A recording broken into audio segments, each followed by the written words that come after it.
Big thanks go out to Teysa for supporting today's video via Patreon. Teysa Orzhov Scion versus Joda.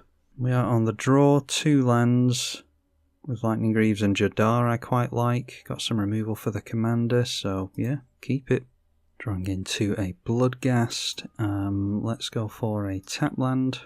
Nature's Law to fix some colours.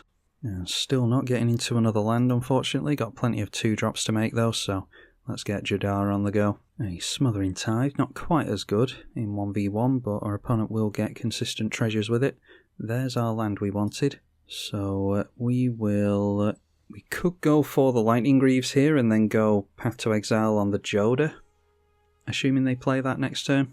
Or we could hope that we get into a land, maybe go for Darksteel Mutation and Lightning Greaves next turn. And we'll shock it in and play Teysa, because it gets us the Spirit token with the Decayed creature. Don't have a sack outlet yet, but the Decayed zombies do sacrifice themselves, which is useful, so as I said, we'll be able to get a Spirit token here. And Jadar does replace itself, or replace the Decayed zombie every turn. So there is the Joda. So I think what we do here, we do get into a land. No on the Smothering Tithe. We need to play around the fact that our opponent could have some kind of hexproof enabler or something like that, so play the Marsh Flats. Let's go for the Darksteel Mutation first, and then we can go Path to Exile in response. But that lands anyway, so that's good. That means that we can go Lightning Greaves, I think, to protect the Teysa. And we'll just swing in with everything, because why not? Unless our opponent can destroy the Darksteel Mutation, deciding to block the commander damage. And we'll assume that he doesn't have removal for the aura. So again, sacrificing the Decayed zombie, the Teysa will see it and make us a Spirit token. So we now have the ability online to exile a creature, because Teysa can sacrifice itself as a white creature. Obviously we don't want to be doing that if we can help it though. And that's a scary one, a Chromatic Orrery. Really ramping ahead here. So anything that he wanted to cheat out with that ability, he might just be able to straight up afford in the next few turns. Alright, another land for us. No to the Tithe. Play the Plains. Let's get the Blood Artist into play. And then probably fine to get down the Bloodghast as well and hold up the Path to Exile, because we'll have enough spirits in play to exile something if we need to. So again, swing in with everything. And again, blocking the commander damage. So getting our opponent down to 28. And this time, when the Decayed zombie sacrifices, the Blood Artist will trigger, so save the targets and yield on that, because we've only got one opponent to look at. And we will go for the Bloodghast, I think. It's just one more creature that we can make spirits with. Unfortunately, we've seen a few fetches already, and that's particularly good with the Bloodghast. Another zombie coming into play. And now a Mystical Tutor at the end of our turn, able to search up an instant or sorcery to draw into, which is probably the point at which the tide turns here. Call forth the Tempest, cascade twice. It deals damage equal to each creature your opponents control, equal to the total mana value, so probably a one-sided board wipe. Does mean that we're going to be left with some spirit tokens though.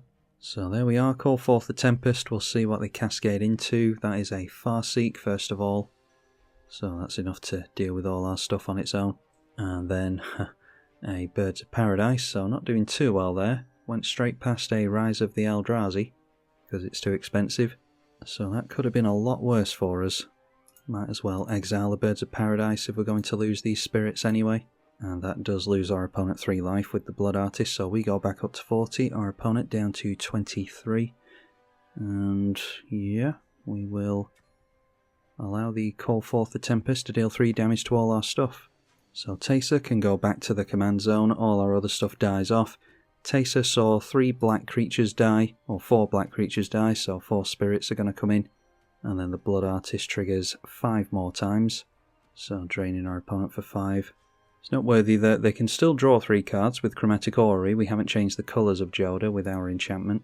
2 cards in hand at the moment. There's a Read the Bones. Yeah, I'll go Read the Bones over the Teysa at the moment. Not too desperate to exile anything. Alright, just 2 lands on top. We will bottom. And bottom, because I dare say we'll draw into a land here anyway. Alright, Smothering Tithe. That is obviously more tokens. We've drawn into Nether Traitor, which can be part of a combo. Casey's Welcome as well. Here's obviously card draw, so no land, but we can get down the Nether Traitor and continue to peck away at our opponent. The Nether Traitor does have haste, and I'll probably put the Greaves on this so that it doesn't get exiled or anything. So that's a further 5 points of damage on our opponent. Unfortunately don't have the Teysa in play at the moment, but we did get 4 cards deeper into our library with that Read the Bones. A Dragonlord Dramoka is some much needed lifelink at this point, so that could be an issue. Probably have to use Path to Exile on that. So if we can get into a land here, that would be ideal so that we can play Teysa, exile the Dragonlord Dramoka with that if needs be. But first try out the Path to Exile. Looks as though our opponent might be going for the card draw after all. No, instead it is Emrakul, the Promised End, so that's probably the end of this game. We drew into a land, so I suppose they could play out the Teysa and exile our own Nether Traitor, or play out Teysa, sacrifice itself to its own ability, exile Nether Traitor. Maybe they want to waste the Path to Exile so they can't do that, although they could play a land and do it. Yeah, so Path to Exile failed to find a land, I imagine. Swinging in with the flyers so that they can block. Does Emrakul have flying? Yes, it does, so they can block with Emrakul, block and gain some life with the dragon. And yeah, not as bad as it could have been there. Get to draw another land, make another treasure token. So we'll play the Isolated Chapel.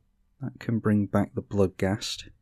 And I think we're at a point where we need to be seeing a combo now, so let's try Teysa's Welcome. Try and draw more cards at this point. Play the Lingering Souls as well. That will bring us a couple of spirit tokens. And the Teysa's Welcome only triggers once, gets us into Dark Confidant. So we might as well just chip away at our opponent with the Shadow creature, seeing as how it can't be blocked. Worst case scenario, next turn we just drop our commander and go for Dark Confidant as well. And we can maybe exile the Dragonlord Dramoka. Now going for the card draw with Chromatic Orrery, has no cards in hand, goes up to 4. And now sacrificing the treasures for a Genesis Ultimatum. Look at the top 5 cards, any number of permanents onto the battlefield, and the rest go into the hand. So there is a Dockside Extortionist, a Verdant Catacombs, one with the Multiverse, and Up the Beanstalk does cantrip on entry. So now 5 cards in hand, Dockside making more treasures. Another tutor in Vampiric Tutor. And don't forget the one with the Multiverse allows a free cast every turn, so going to be able to do whatever they want here. And there it is, a free Ruinous Ultimatum, cantrips with the Up the Beanstalk. Nether Traitor triggers a bunch, but we don't have the black mana to bring it back. And it's also noteworthy that took out the Aura as well, so Joda is back online, and it's only a matter of time before we go down here, I imagine. So go straight down to 21 with 1 hit. And there is a generous gift for us, say no to the Smothering Tithe. So I think it has to be here. A Windswept Heath brings back the Bloodghast. Flash back the Lingering Souls in order to get a couple of spirits into play. Generous gift can go on to 1 with the Multiverse, although we'll do that during our opponent's turn just for the sake of giving them a summoning sick creature. Play the Dark Confidant just for the sake of getting into another spell, maybe. That all relies on us actually surviving our next turn, though. Oh, and of course we can't play during our opponent's turn thanks to the Dragonlord Dramoka, but I don't think blowing up 1 with the Multiverse would have made a difference anyway. This big 13/13 has Trample, and there we see the Rise of the Eldrazi again, so it was shuffled around and dumped back on top, so going to destroy the what is it called? The Dark Confidant. Might as well bring back the Nether Traitor. Not doing anything else. And that is another tutor. Omniscience. If our opponent continues to durdle, then we will just concede here, I think, because they've got flyers. Enough to get rid of us, I think. That's 11, 16, and 20. And it's Cascade twice. We'll see what happens with this Cascade just for the fun of it. And Avacyn, Angel of Hope. And that does draw a card with Up the Beanstalk. Another tutor, an Enlightened Tutor, going for the Lightning Greaves with that. So putting that on top allows them to cascade into it. And they ended up with a deflecting swat on the last one, which isn't of much use to them. Alright, and just continuing to do stuff. So it's Ulamog, the Infinite Guy, will just concede it there. All our opponent has to do is turn in sideways and take us out. We will try another game and see if we can do any better than that, hopefully.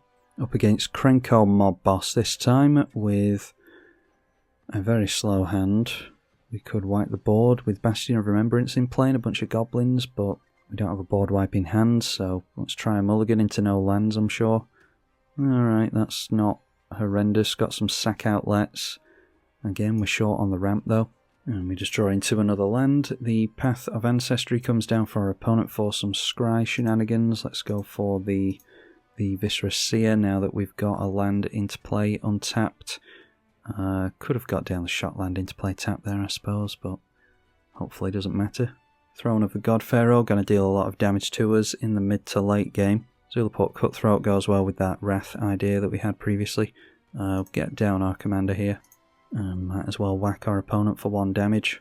Goblin War Chief, a scry 1 thanks to the Path of Ancestry. It makes goblins cost a generic less and gives them haste, which is obviously good for the Krenko, so they don't need to make a land now.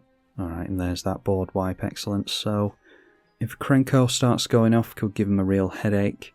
We'll try and set up before then though. So why don't we go Pitiless Plunderer, and then maybe we'll be able to go for Exin Altar and Zulaport Cutthroat next turn. Might be worth sacrificing the Viscera Seer, I suppose. Anyway, Pitiless Plunderer first.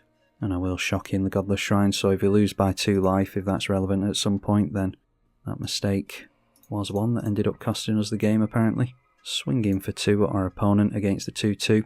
A Braid is 3 damage to our commander, unfortunately, so sacrifice that. Put our commander in the command zone. That will make us a treasure token at least, and we'll get a scry from the Viscera Seer. And there is a generous gift, probably worth keeping hold of that for the Krenko. We can afford to replay our commander. And a Dockside Extortionist. We have 1 treasure token, so our opponent will make 1 as well as scry. Alright, so is it worth holding up generous gift right now for Krenko, because you can just activate it at instant speed anyway? I think we'd be better off having Teysa in play, to be honest. So we'll go for recasting Teysa. It's noteworthy that we can sacrifice both of our black creatures and have enough white creatures in play to get rid of something with Teysa's ability if we want to. Another scry with the Path of Ancestry. And there's a nice chunk of goblins in play at this point. May be able to get another one down, activating the Krenko straight away, so I might suggest he doesn't have anything like that. So his commander is 3 at the moment, but this will go down with a board wipe as well, so it'll be 6 in order to get it out again. And 1 more land will allow them into that. And we take a damage for the first time from Throne of the God Pharaoh. An isolated chapel is not bad. So, Zulaport Cutthroat into the Generous Gift, I think. Generous Gift obviously going on to the Krenko, so if we can make them recast Krenko before going for a board wipe, that would be good, because obviously it adds more and more command attacks. Our opponent did manage to get into a land, so not having to crack that treasure token, unfortunately. A scry 1, 4 cards in hand still, and Krenko straight back into play with haste. Thankfully there's no buffs on all these tokens yet, so activating it again straight away. 6 goblin tokens. And Zulaport not quite as good as something like a Blood Artist, because it doesn't count all these tokens that are dying, but it will gain us a little bit of life upon a board wipe here. The Throne of the God Pharaoh dealing some damage to us. We have to start looking in that direction. Bajuka Bog. Is it worth just sacrificing stuff and going for the exile with Teysa? Yeah, I think just going straight in for the dam and keeping hold of the spirit tokens will be the thing here. So we'll overload that, and that will give us some treasure tokens with Pitiless Plunderer, 3 of those, 3 spirits, and 4 pings with Zulaport. So pinging our opponent a little bit, we go up to 38, our opponent goes down to 33, Bajuka Bog exiles the graveyard, which probably isn't relevant. And I think we'll keep hold of those treasure tokens for getting our commander back into play again. Witty Roastmaster. Whenever another creature enters under your control, 1 damage to each creature, or to each opponent. So yeah, the board wipe was definitely worth doing there, amongst taking a bunch of damage to creatures, taking a bunch of damage to this, and to the Roastmaster. Yeah, that would have depleted our health quite a lot. We've also got the Goblin Engineer into play now in order to throw something into the bin, so Bajuka Bog coming a little bit too early apparently. And they throw down a 1000-year elixir, which they're going to have to sacrifice an artifact in order to do that. Maybe don't want to do that. Another land for us. Get out our commander. And I'm not going to be blocking, so might as well lightning bolt our opponent here. Looks like they are getting rid of the treasure token in order to get the elixir back. So setting up for when Krenko comes back into play now that they've effectively lost haste. And a Chaos Warp going on to Teysa, so plenty of removal here. Let's hope that we get into something good. That is a Volrath Stronghold, which... do I hate that? Yeah, we don't have anything incredible in the bin. Probably just rather draw. The 3-2 swings in at us. And then untapping the Goblin Engineer before the Throne of the God Pharaoh triggers, so they only hit us for 1 with that. Alright, Ophiomancer for Death Touchers is good. Our opponent obviously wants rid of the Teysa, so we'll get that back into play. Have to use one of our treasure tokens to do it, unfortunately. But we've got consistent sacrificing with the Ophiomancer if we get the Phyrexian Altar down as well. So, yeah, we're forcing our opponent to deal with Teysa at least. And if they don't, then we've got consistent spirit tokens and decent mana as well as a good blocker. All of the Bandit Lord. Did they just play that? Valakut Awakening. Put any number of cards from your hand on the bottom and draw that many +1. We've got 2 cards in hand at the moment. Put both of them on the bottom and go up to 3 cards in hand. So taking another 3 from the Roastmaster and another 1 from the Throne of the God Pharaoh. Alright, a Grim Haruspex. So, how much mana do we need here? 9, 3, 6 and 9. We do have, so we'll get down the altar first. Our opponent is holding up priority, so might have a means of doing something about this stuff. Yeah, go for the Haruspex now. I want the Ophiomancer down more than anything. And we use another one of our treasure tokens to get down the Ophiomancer. Don't want to be sacrificing tokens unless I have to. Yeah, we can turn in sideways with Teysa here as well, I hope. Trying to deal as much damage as possible, slowly but surely. Once in a blue moon, we can win with combat damage in this deck. And this one seems to have become grindy enough for us to maybe be able to do that. Able to do something at the end of the turn though. Oh, it's noteworthy that our opponent could have untapped with the Witty Roastmaster actually with this. I forgot about the 1000-year elixir, so that was a bit risky. Ophiomancer triggers during every upkeep as long as we don't control a snake, which we're not often going to. A Staff of Domination now. I'm never sure about the infinite combos with these, but I'm pretty sure our opponent doesn't have one in play at the moment. That's just a means of untapping the Krenko, I imagine. Doesn't want to play Krenko into an open Teysa, which buys us plenty of time, hopefully. Throne of the God Pharaoh triggers for nothing. We'll just add white mana with the snake. And this is just in order to get another spirit with the Teysa. More white creatures we have in play, the better. Which means we don't control a snake anymore, so Ophiomancer makes one for us very kindly. Alright, and there is a farewell if we are desperate, so yeah, probably a good idea to have another board wipe in hand. Go through to combat with 4 spirit tokens, and we're getting our opponent south of 20 life now. And we'll sacrifice the snake token. If we could get multiple card draw a turn, I would be going for Volrath Stronghold onto something like Viscerous Seer. There's an infinite combo with Darkest Hour, although that's any sack outlet really. Zulaport Cutthroat can be pinging away as well when we do these sacrifice shenanigans. We're just not getting into the pieces, unfortunately. But we're at least consistently making spirits now. We're at a point where we can exile 2 things with Teysa. Is our opponent just waiting on 1 more land? How much does Krenko cost now? It costs 8, I think, doesn't it? Yeah, so they actually need considerably more mana now, so yeah, still 4 cards in hand, and just passing the turn straight over, and their Skull Clamp, that completely unlocks the game for us. So yeah, maybe Volrath Stronghold onto the Zulaport Cutthroat then, and then we can drop ourselves a Skull Clamp, and yeah, I'm not going to risk swinging in with the Snake token. I don't particularly care if our opponent wants to block anything with it. I'd rather take the card draw. So the creature still dies, which means Teysa replaces it. We draw 2, one of which is Zulaport Cutthroat, and we could Mind Twist our opponent here, which is probably going to be a good idea. So instead of the Zulaport, let's go Mind Twist. That means we'll have to get rid of the spirit that we just made. Well, that's alright. So X is 4, and our opponent has to discard his entire hand, which was Mass Hysteria, Reverberate, a Fork, and a Mob Justice. So our opponent, not holding up the Reverberate or the Fork there, but I don't think discarding our hand here would have been all that relevant. You never know, it might be though. Our opponent might be able to wipe the board again. So swing in for 5, and we'll just look at getting the Zulaport Cutthroat down next turn. And yeah, just deciding to draw another card and leave it there.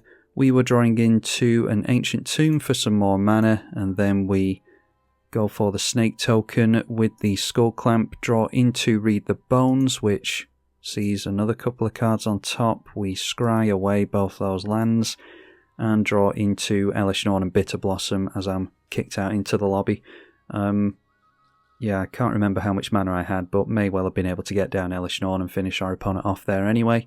Hopefully you all enjoyed this visit to Teysa Orzhov Scion. It's one of my favourite commanders ever, but it's very, very unpopular, as the views of this video will probably show you. Was disappointed with the new Teysa from the new set, so it inspired me to just play this one again. Hope the few of you that clicked it enjoyed it, and a massive thank you to the even fewer of you who are patrons for the channel. Big thank you to you for supporting monetarily. I'm tribalkai. Thank you for watching.